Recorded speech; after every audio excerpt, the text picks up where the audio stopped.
It is one of the greatest medical scandals of the century, according to a leading health expert in Brussels. The Council of Europe health chief has accused major pharmaceutical firms of organising a campaign of panic and unduly influencing World Health Organization decisions.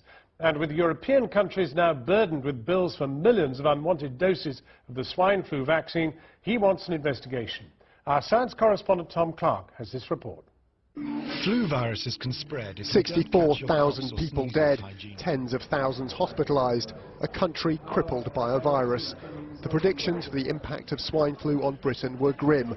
The government's response, spending hundreds of millions of pounds on antiviral drugs and vaccines, adverts and leaflets.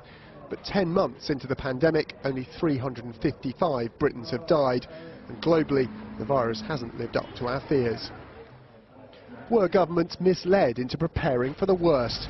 Politicians in Brussels are now asking for an investigation into the role pharmaceutical companies played in influencing political decisions that led to a swine flu spending spree.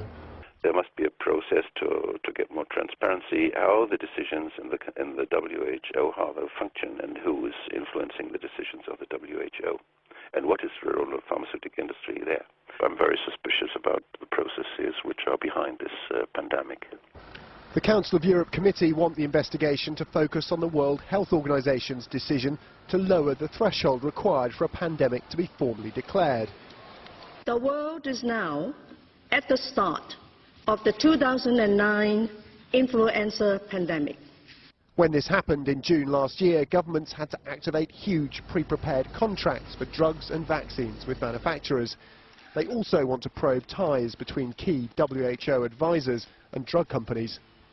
Who is deciding what the risk is? Is it the pharmaceutical companies who want to sell drugs, or is it someone making a decision based on the perceived danger? In this case, it appears that the danger was vastly exaggerated. And was it exaggerated by the pharmaceutical companies in order to make money? Our government, like many others, is now paying the price for being prepared. Citing commercial confidentiality, the Department of Health won't actually tell us how much swine flu vaccine they actually ordered. But it's thought contracts were signed for 90 million doses. Yet fewer than 4 million people in the UK have actually had the jab. Officials here are now in negotiation with their key supplier, GlaxoSmithKline, to see if they can't rewrite that very expensive contract. Britain is now trying to cancel orders for 60 million doses of the jab, but we're not the only country awash with vaccine.